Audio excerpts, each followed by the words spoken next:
Assalamualaikum warahmatullahi wabarakatuh. Perkenalkan, nama saya Seven Wikusuma, NIM 240401020066, Prodi PJJ Informatika. Mohon izin, Bapak dosen Muhammad Ikhwani Saputra Eskom Mkom.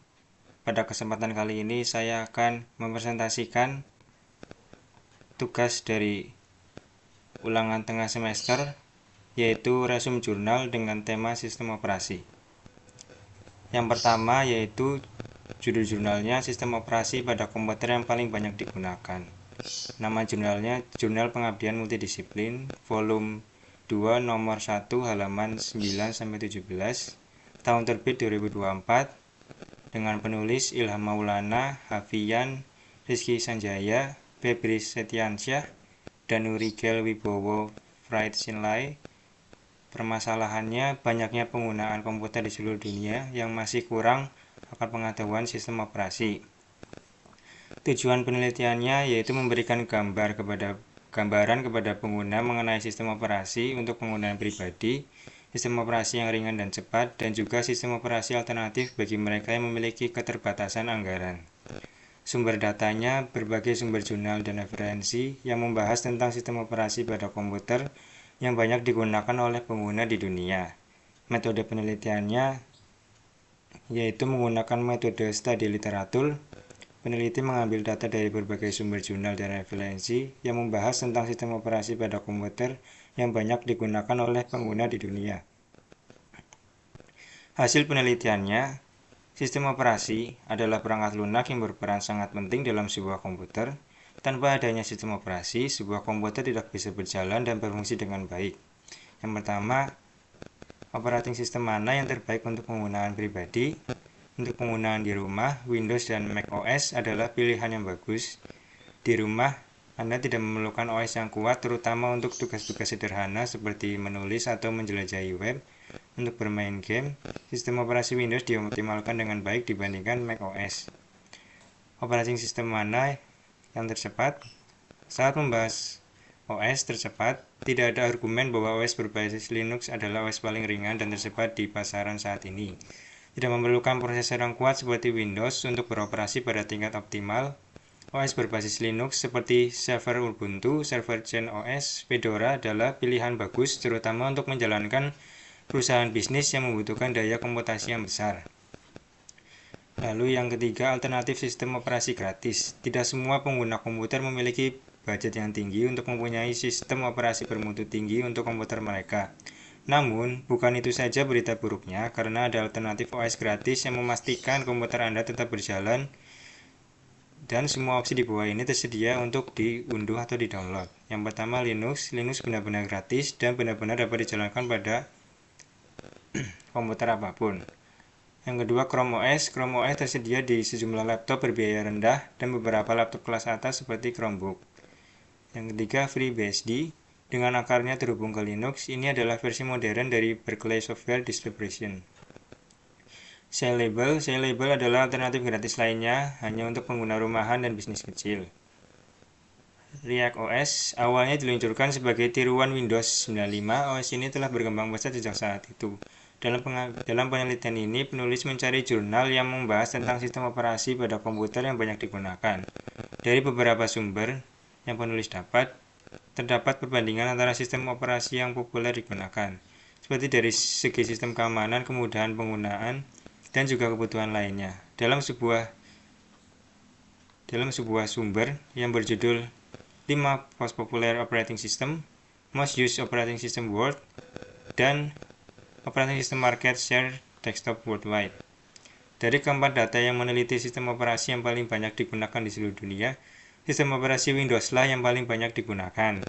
Dikarenakan banyak orang telah terbiasa mengoperasikan komputer dengan Windows, sistem keamanan macOS memang terbilang lebih unggul dan juga lebih kuat terhadap berbagai serangan virus dan malware. Namun dengan harganya yang terbilang cukup mahal, banyak pengguna yang lebih memilih Windows daripada sistem operasi ini. Selanjutnya saya akan mempresentasikan resume jurnal yang kedua dengan judul Analisa Perbandingan Manajemen Proses Multitasking pada Sistem Operasi Windows dan Linux. Nama jurnalnya Teknik Mesin Industri Elektro dan Informatika. Volume 3 nomor 4, tahun terbit 2024. Dengan penulis Gufron Malik, Khalid Wahyudi, Febriti Ari Sakti, Abdul Ghaffar, Abdul Halim Ansor. Permasalahannya, apakah pengaruh manajemen proses multitasking pada sistem operasi? Tujuan penelitian memberikan panduan bagi pengguna dalam memilih sistem operasi yang sesuai dengan kebutuhan multitasking mereka. Untuk sumber datanya, yang pertama teknik pengumpulan datanya diambil dengan metode observasi langsung terhadap performa sistem melalui pengujian multitasking menggunakan simulasi tugas paralel. Lalu dokumentasi dari literatur yang relevan, termasuk penelitian sebelumnya terkait performa multitasking pada Windows dan Linux. Instrumen pengumpulan datanya yaitu yang pertama menggunakan tools Task Manager pada Windows dan HitHub pada Linux untuk memantau penggunaan CPU, memori, dan jumlah proses yang sedang berjalan. Lalu yang kedua perangkat lunak benchmarking seperti Cinebench dan Phoronix Test Suite untuk mengukur efisiensi multitasking dalam berbagai skenario. Alat analis datanya yang pertama data kuantitatif dianalisis menggunakan UGT untuk membandingkan rata-rata penggunaan CPU, memori, dan waktu respons multitasking antar sistem operasi. Yang kedua, analisis kualitatif dilakukan untuk mengevaluasi kelebihan dan kekurangan masing-masing sistem operasi dalam menangani multitasking berdasarkan hasil simulasi. Metode penelitiannya yaitu menggunakan pendekatan deskriptif komparatif untuk menganalisis perbedaan manajemen proses multitasking pada sistem operasi Windows dan juga Linux. Studi kasus dilakukan dengan mengamati kinerja multitasking melalui simulasi dan pengujian kinerja sistem pada berbagai skenario kerja seperti pengelolaan proses, penggunaan CPU, dan juga alokasi memori. Untuk hasil penelitiannya, yaitu proses pengumpulan datanya dikumpulkan melalui pengujian performa multitasking pada dua sistem operasi yaitu Windows 10 dan Ubuntu 24.04 LTS menggunakan perangkat keras yang sama untuk memastikan validitas hasil. Alat yang digunakan meliputi Task Manager, HitHub untuk memantau penggunaan CPU, memori, waktu respons, dan jumlah proses yang berjalan, Cinebench dan Phoronix Test Suite untuk mengukur efisiensi multitasking berdasarkan skenario tugas intensif. Pengujian dilakukan dalam 3 skenario. Yang pertama ringan, menjalankan 5 proses bersamaan, misalnya saja editor teks, browser, pemutar musik. Sedang menjalankan 10 proses bersamaan, misalnya aplikasi perkantoran, pemrograman, dan streaming video.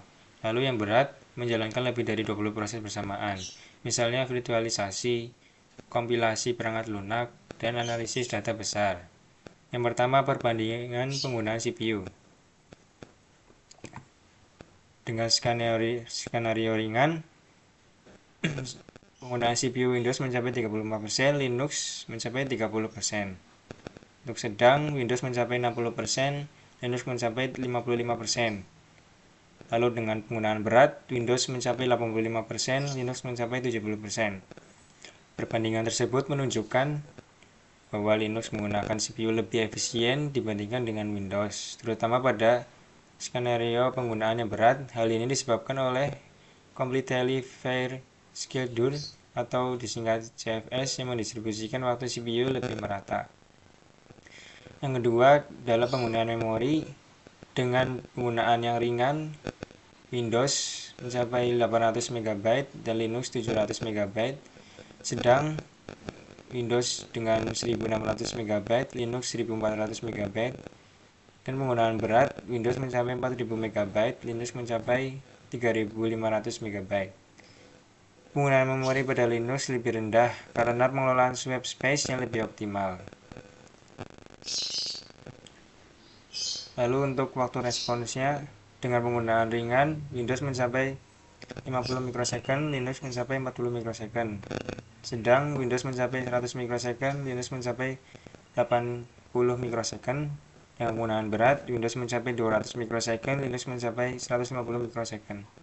Linux memiliki waktu respons yang lebih rendah dibandingkan Windows, terutama pada skenario berat. Hal ini mencerminkan kemampuan Linux untuk menangani tugas paralel secara lebih efisien. secara keseluruhannya menunjukkan keunggulan Linux dalam lingkungan multitasking berat.